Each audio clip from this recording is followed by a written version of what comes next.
The Blind Part 1, Episode 10. November 9th, 10 a.m. Jenny is nervously twisting the hem of her shirt in my patient chair. She has a long history of being abused and associates anyone in a position of authority with fear and danger. She hasn't been at Typhlos for very long, and she is still healing physically from the abuse she experienced before she got here. How are you getting along with your roommate? I usually try to start sessions with something light and administrative so patients can get comfortable before we address anything serious. Tashandra.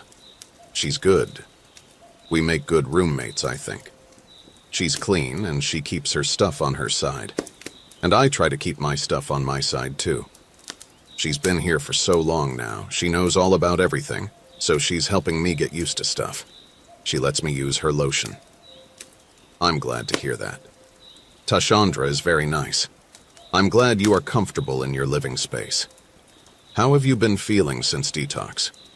Jenny had to go to detox before being admitted to Typhlos because she was addicted to heroin and going through withdrawal. Better, but it still hurts. I'd never been so sick before.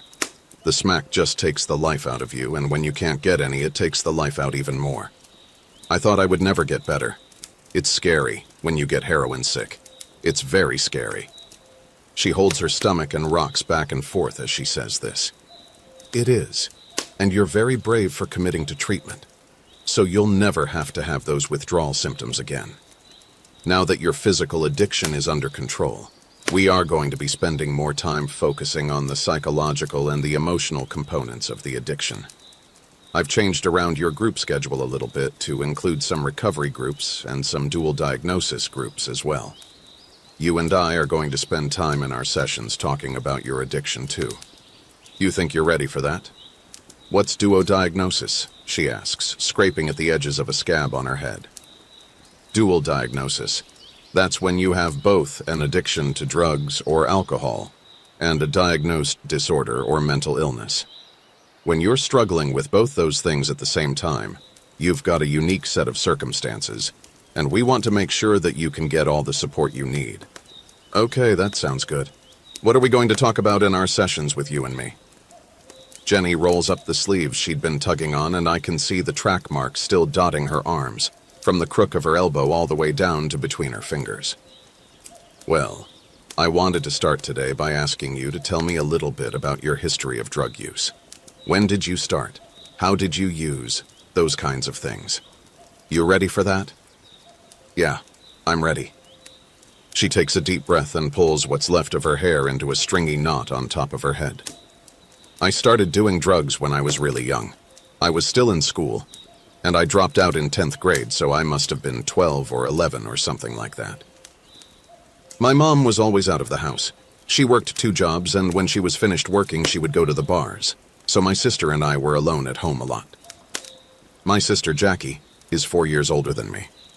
She had her friends and boyfriends over to the house all the time, and they would sit in her room and smoke weed and cigarettes and drink alcohol and listen to music. Her room was the garage.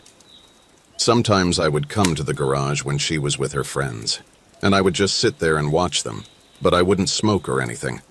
She didn't mind. Some of her friends were nice to me. There was one boy who came over who liked me, I think. His name was Ronnie. One time he came over and sat next to me while they were all hanging out.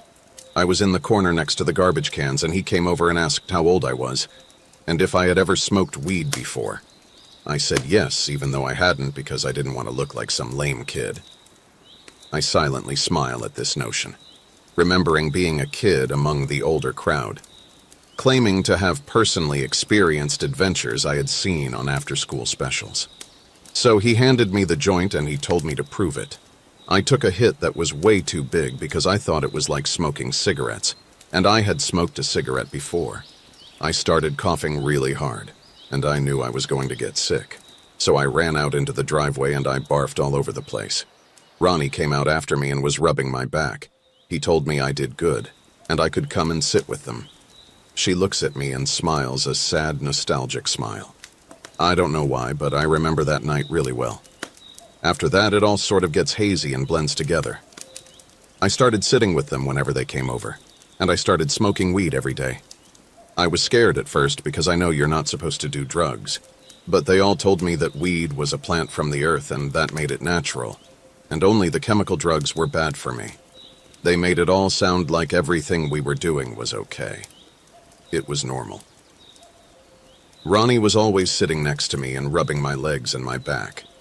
Sometimes he made me uncomfortable because he was so much older than me, but I liked the attention too.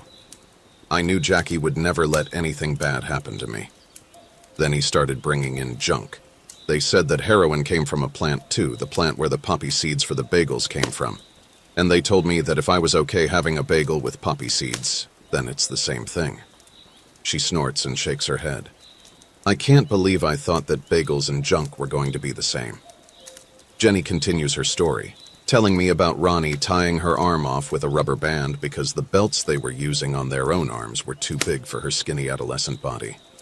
As with so many other patients here, she tells me of becoming dependent on both heroin and Ronnie, and the tables turning after a while, Ronnie starting to demand something in return. Jenny has been desensitized to all this and retells the story as if she were reciting a grocery list. The word rape has lost its meaning, and she reports that sometimes her sister, Jackie, would step in and offer herself in place of Ronnie raping her 12-year-old sister. Jenny, we are getting to the end of our time today, so I wanted to stop and thank you for being so brave and honest about all of this. I think I'm going to add you to a women's group that we offer here, where survivors of sexual abuse can work together to manage what happened to them. Jenny cheerfully nods along as I talk. As she walks out the door, I look at the scabs on her scalp. I see the missing chunks of hair. I see the track marks on her arms, and thank God alcohol leaves less of a trace. I think of Ronnie taking advantage of her, pushing her into a corner with heroin, and then not letting her leave. I think of Lucas. I wonder if I can walk away with all of my hair. November 9th, 4:46 p.m. Richard is still complaining about Devin and his jacket. He's become obsessed, and he isn't letting it go. He spent half the day today indicating that something must be done about this man and his jacket and his confetti. We didn't have a session together, but he showed up at my door over and over again demanding action. I'm going to Shirley's office. Shirley is Devin's counselor, so she must know something. Shirley, what's the deal with Devin? The jacket? I have a patient who is completely disturbed by his jacket. Don't ask me why. What jacket? Shirley is eating a fruit cup with a plastic spoon. Really? Shirley, the leather jacket he wears all day every day. The old, scrappy motorcycle jacket? You can't tell me you haven't noticed this. He wears it every day. And what's up with the confetti he puts everywhere? Every time I have him in a group, he leaves these little brown scraps of paper or paint or something behind. Do you not notice this? I'm looking at her chair and it's covered in the confetti. It's covered in everything. Oh, the shit jacket. What? The what? I've never heard Shirley curse. It's like grandma taking a whiskey shot or smoking a blunt. What the hell is this? Shirley. He wears that jacket as a repellent. A repellent from what? From who? Whom? It's a people repellent. It's his shit jacket. He learned this while he was homeless. He was constantly getting harassed while sleeping on the streets. He needed to find a way of surviving out there, so he smeared shit all over the back of his jacket so he would stink and people would stay away from him. She says this like she is telling me the turkey is done. She is nonchalant and unfazed by this information. I'm fascinated and repulsed. Oh my God, Shirley. They're shit flakes? You mean to tell me the confetti all over the unit is really a pile of dried shit flakes? Jesus Christ. I'm slamming her door. I'm barreling into the bathroom. I'm scrubbing my hands. I'm fuming.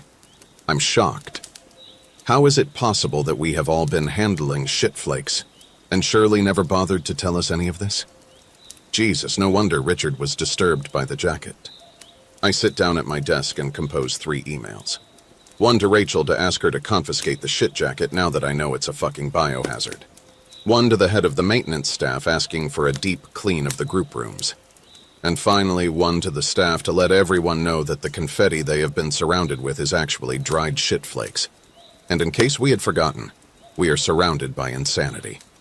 With the pressure to keep myself sane, The need to ensure that something exists to keep a line between me and my patients. Days like these help me believe that there really is a reason that I have keys and they don't.